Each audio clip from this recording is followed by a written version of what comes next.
Ladies and gentlemen, we'd like to start with the next part of our program. We'd like to welcome the people throughout the world who are watching the live streaming of this event. As Tab showed you, this is a global event with students from 70 plus universities in 12 different countries that participated. And so since everybody couldn't be here, and in fact over half of all the students are not from Utah, and so most of the students that participated could not be here, although we do have a Korean delegation who flew all the way from Seoul, Korea to be here. We're streaming this so that everybody in the world that participated can be part of this celebration. It's my privilege to introduce our keynote speaker for this evening. I'm going to read you a small biography of him and kind of a little bit of his background, and I want to give you some of my own thoughts and impressions. Michael is the founder and CEO of a highly successful Ayogo Games, which empowers patient engagement through several software solutions, including mobile games. Ayogo was recently named in the top 100 innovative mHealth companies worldwide. Michael himself was named Social Entrepreneur of the Year by Ernst & Young and on the Pharma Voice 100. Beyond Ayogo, Michael has had several successful ventures in software technology and is a multi-gold medalist and grand champion at the Western Canada Martial Arts Championship. I discovered Michael in just doing searching on Games4Health leaders around the world, and I had the privilege, after I found out who he was, to also be invited to speak at a conference in Brussels, Belgium last year in December, which was the largest medical device technology conference in Europe. And I was so impressed by his approach to changing behavior using gaming technology and gaming mechanics and principles that I thought that I couldn't think of anybody who would be a better keynote speaker for our event tonight than Michael Fergusson. And he's going to be telling us things that we actually probably don't really understand or believe. He's going to talk about these counterintuitive principles that he's discovered as a leader in health gaming that we need to consider as we try to change people's behavior to improve their health. So without further ado, I will invite Michael to come to the stage and lead us in a fascinating discussion.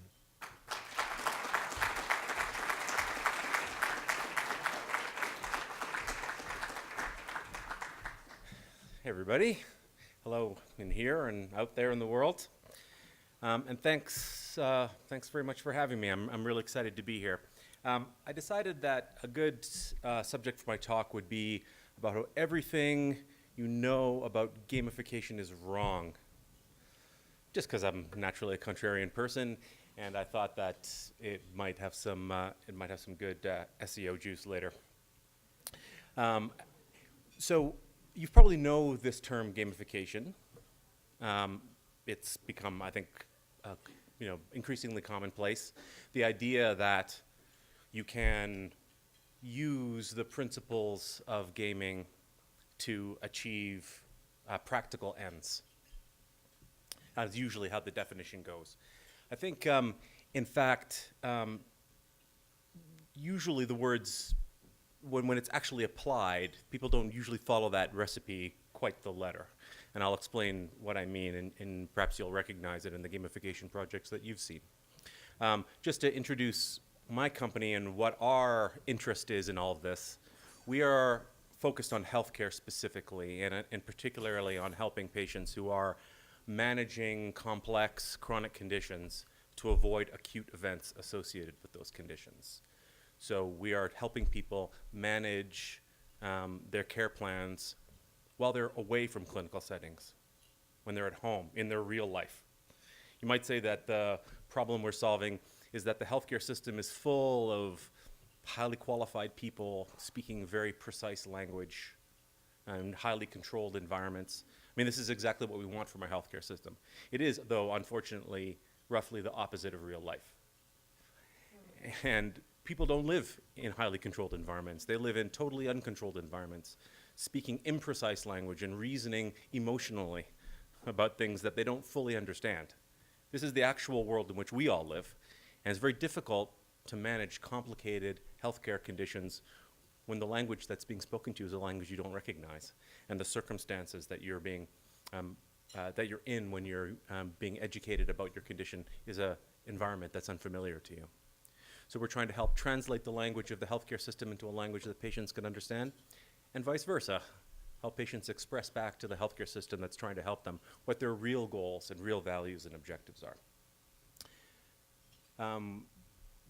We have a lot of applications in the field now. We've been at it for 5 years, although the core of our team has been around since 2008. And so we have a lot of experience and data to show that these approaches work.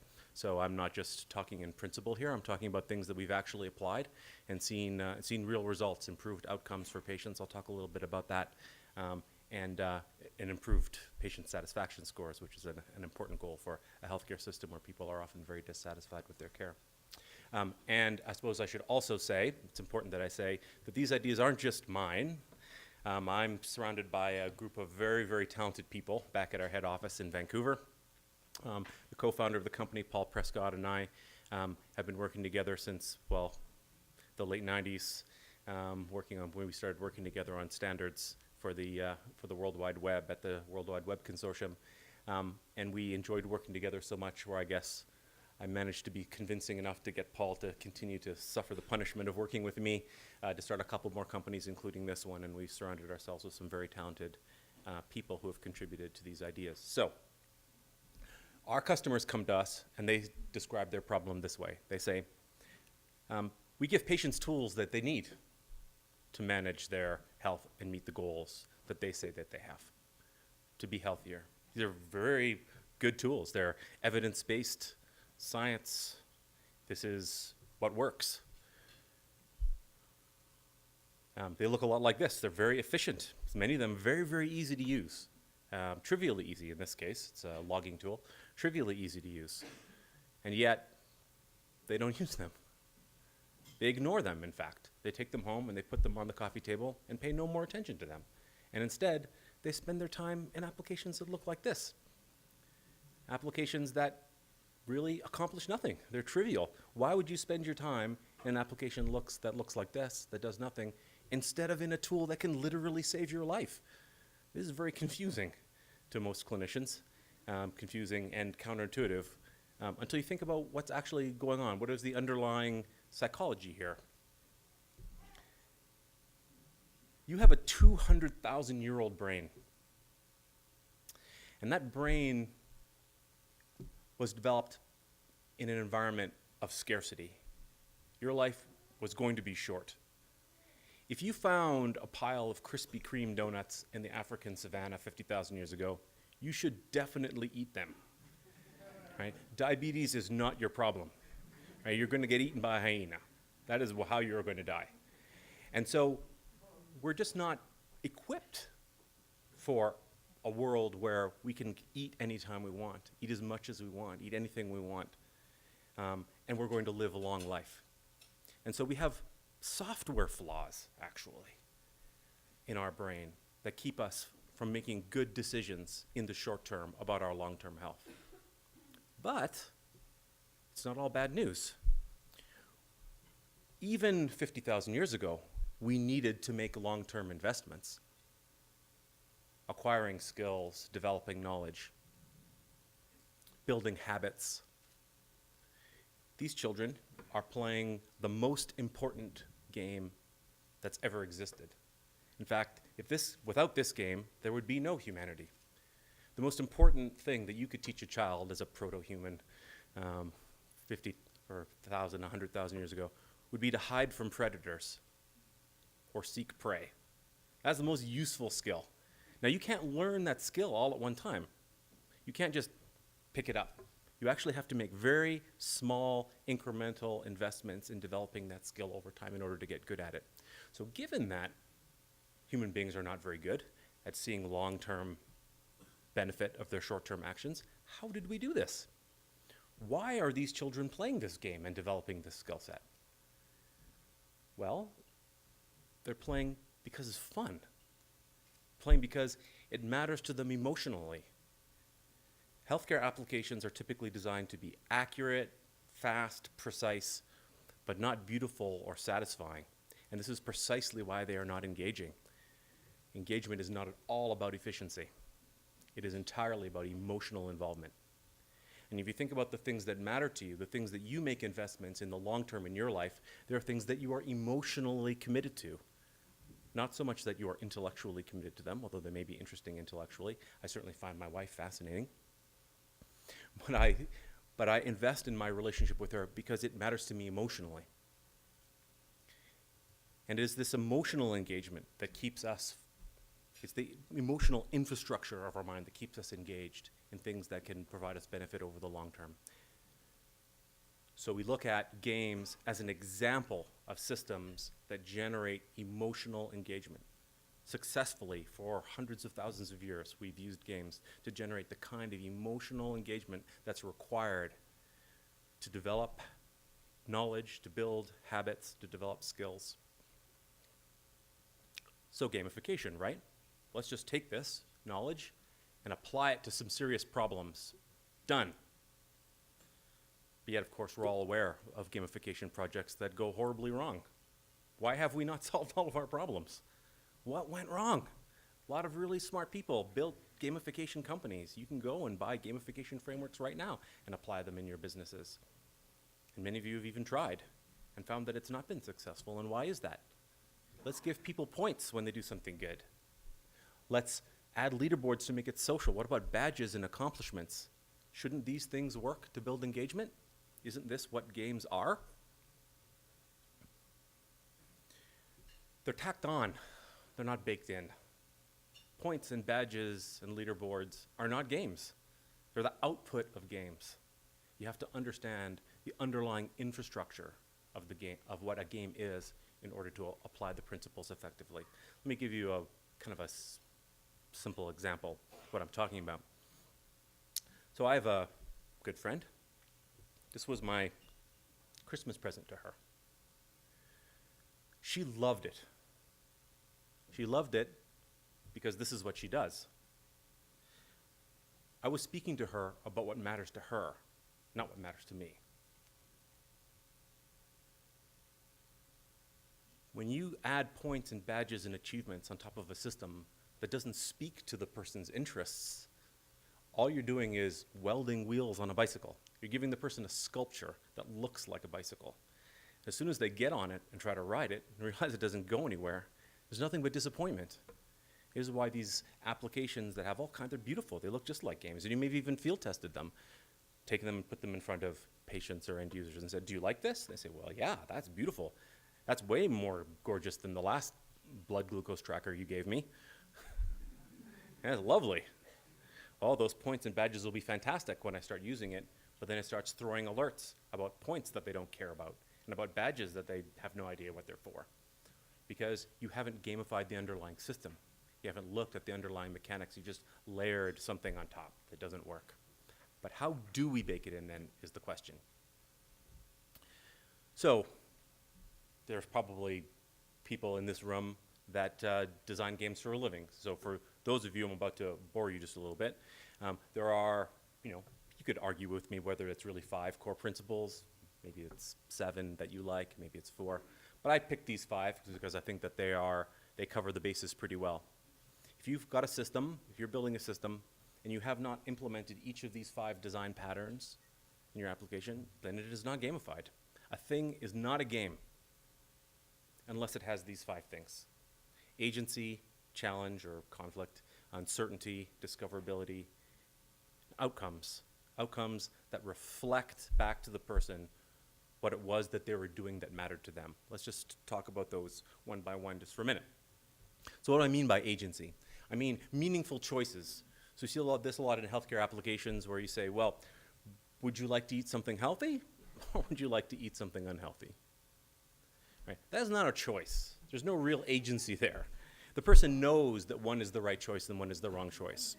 Right? You're just pretending to give them options. There needs to be real legitimate choices, A, B choices, strategic choices. I could go this way to get to my goal, or I could go that way to get to my goal. I am the agent of my destiny, so I'm emotionally involved in the process. And a real challenge to be overcome, something that's hard. Now there's a lot of counterintuitive stuff hiding in this. One of the things that you've probably all done if you build applications is you've tested your application for ease of use. and you've said to yourself, we need to make this tool really, really easy to use so that people will use it. You've made your tool really, really easy to use so people will not use it. Right? People want to be challenged. Just think about the things that you do in your life that are interesting to you, that you care about. Are they easy? Are they always easy? Are they always trivially easy? You like to be challenged. You need to be challenged. And so when we build our applications, we deliberately make them hard to use in some important way. Not everywhere, because you don't want to add challenges all through the application, but there needs to be some part of it that's hard, some part of it that they need to figure out, something that they need to overcome in order to feel like they're making an investment in the system. It's kind of the IKEA effect, right? Really, really hard to put that bookcase together, right? And that's why you put it on Craigslist for $50 more than you paid for it. Because you think it's worth more because the effort you put into it. Everybody else knows that it's not. It's worth less now, but you care more about it, and that's what matters. Uncertainty is another thing that's somewhat counterintuitive, right? If you always know what is going to happen, how can you be interested? You can't even pay attention to something when you always know what's going to happen. That's why you can never remember driving to work in the morning.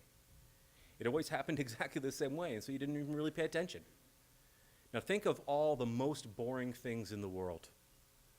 Paint drying, water boiling, grass growing. What is the thing that they all have in common? They are totally predictable, and you know exactly what is going to happen, and that's why you don't care. You're not going to watch, and you're not going to pay attention to it because you know what's going to happen. You're just going to wait for the whistle, and then you're going to go into the kitchen and get the water. If you want someone to pay attention to it, you better make something happen they didn't expect. So adding uncertainty is a powerful way to build and keep engagement. Let's just do a little simple thought experiment. Imagine every time the water boiled, an animal jumped out. Okay, that would be surprising, right? And you'd probably pay attention, but then you would lose interest after a while if it was always the same animal. What if it was a different animal? Now you're starting to think like a game designer. Where can I add some uncertainty here that people are going to care about to keep their attention over time? What uncertainty should I add, and how should that uncertainty manifest itself to the user? So we want to make sure that the applications we build are not totally predictable, that there's not always a predictable path. This is where gamification efforts typically fail. You do a thing, you get 10 points. Do another thing, you get another 10 points. Boring, boring, boring. Discoverability. Oh, this is my favorite one because I get to make a Wayne Gretzky reference. So, Wayne Gretzky famously said, "Go where the puck is going, not where the puck is." That's great. That's a rule, right? It's a rule of hockey. And you cannot be a good hockey player unless you know that rule. Now, I just told you that rule. And are you better hockey players? No. Why not? Because you didn't discover it for yourself. You didn't discover how it worked in the real world in the context of a game of hockey. And the first time you play a game of hockey and you experience that rule, you discover it for yourself, and the impact that implementing that rule has on your play, you're there and the puck is magically on your stick. It's an incredible feeling. Those of you who've played sports know what I'm talking about. The first time that starts to happen to you, the ball's just there. It's not even like you're not even really thinking about it. And suddenly it's like the game is playing itself. That sense of flow and mastery comes from having discovered for yourself how the system works and experiencing it unfold.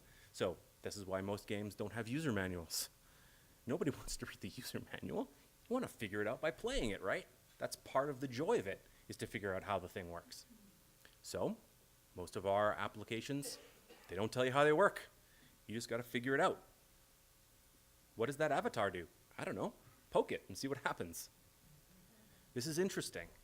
And people learn how to use the applications, and they get progressively more difficult over time, and uncertain things happen. They start to discover how the system works for themselves, and they feel a sense of ownership. It's theirs now and not yours. And that's really the state of mind that you're trying to get to. And only after this, only after all that, can you get to things like points and badges. But these outcomes, these outputs of the game, are a kind of language, and you need to think of them as a language. It's a language that you're speaking back to your end user in. And what are you talking to them about? You're talking to them about these other four things. You're talking to them about their own achievement in the game. You're talking about what they have discovered. You're talking to them about the uncertainty that they have uncovered in your system. You're talking about the choices they've made and the agency that they've expressed. That's the language that you're speaking to them in these outcomes of the game. And if these outputs don't reflect back to the person what they value and what matters to them and what they've experienced in the game, it's not going to help you. It's not going to help them stay engaged. These 5 things together are what make gamification work. That is what gamification is, not points and badges and achievements, and don't let anybody tell you otherwise. So let's just talk a little bit about Ayogo's implementation of it as a final thought. And then I'll take some questions. Is that good? So just quickly, I'll just show you an example. So we have this gamification framework. It has more in it than just the behavioral economics piece of it, which is what we think of gamification as being. But also, there's a social network that's associated with it and some other tools. But in any case, it has within it our gamification framework. I'll give you just one example of how we used it. So we're working with a one of the largest integrated healthcare delivery networks in the world, working in their medical weight loss program.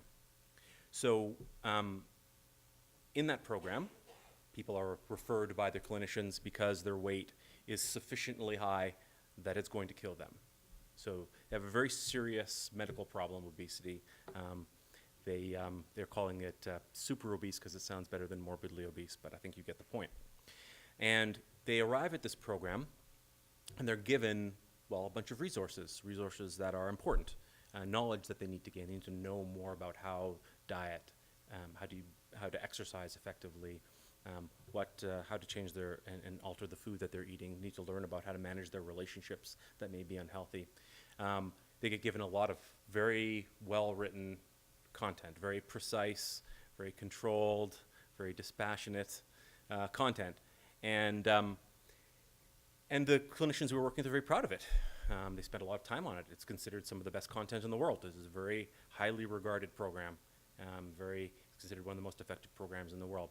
And we went and talked to the patients and asked them about that content and said, well, what do you think about this content that you're given? And they said, well, the very first patient we talked to said, oh, you mean that binder of crap? So the truth is, it wasn't speaking to them, right? It's not talking to them in their language. It's difficult to read. It's very dry. A clinician would read all the way through it, but a patient? That's hard to get. So what we did was we took that binder of crap and we handed it to a writer who writes soap operas for a living.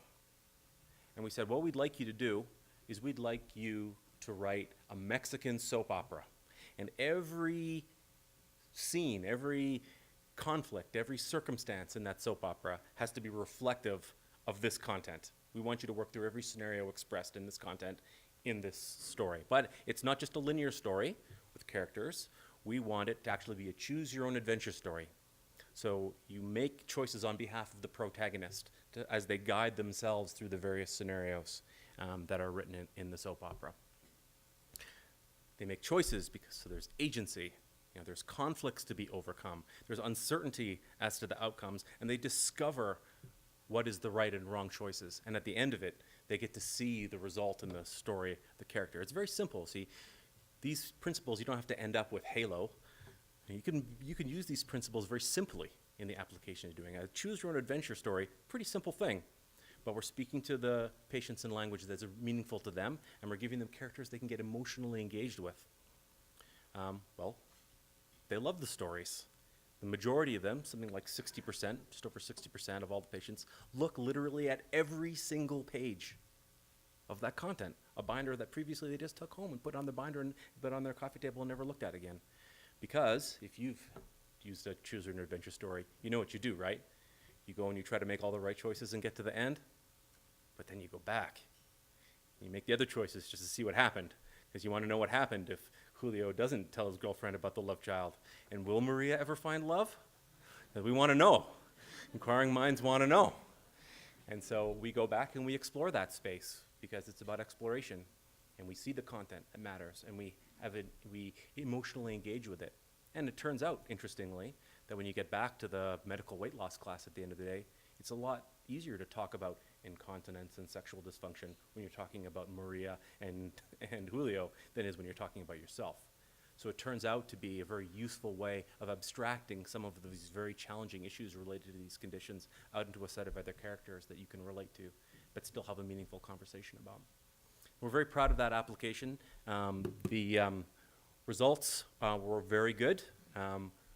Typically, there's a very high dropout rate in these programs, 60% retention rate in our program, and people who successfully completed the program that included our software lost more than twice as much weight as treatment as usual. We doubled the efficacy of a very effective weight loss program. We're very, very proud of that result, and very proud of 60% of the people using the application used it every single day, multiple times a day. That's the kind of engagement you never see in a healthcare application. You barely see it in consumer applications. So we're very, very excited about that. It's not all about our software, of course. The clinicians and the healthcare coaches and the certified diabetes educators that work in that program are a very, very important part. And we see our software as enhancing that relationship, not trying to automate it away, but enhancing that relationship so that everybody can do their job better, from patient to clinician to administrator. I'm happy to take any questions that anybody has. Thank you.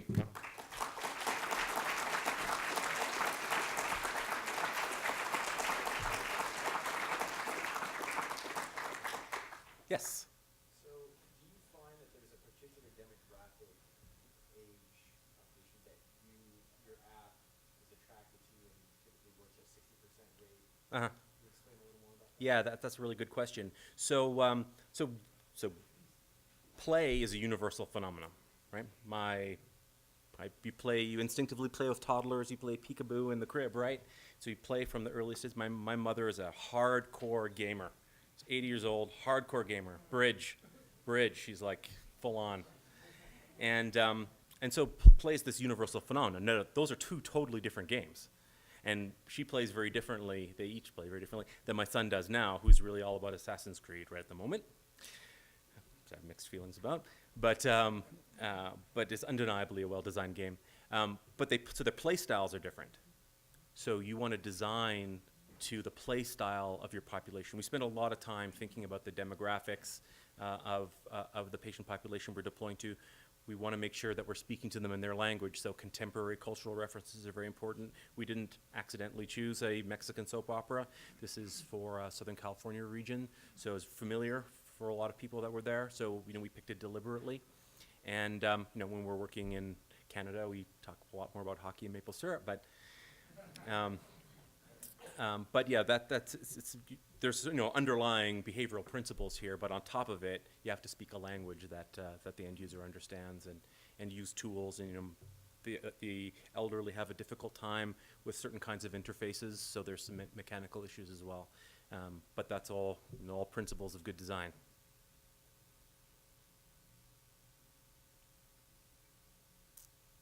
Oh yes, sorry.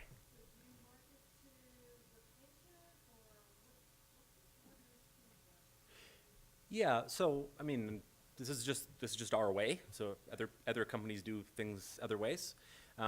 We don't sell to patients, largely because we're trying to avoid creating any impediments to engagement.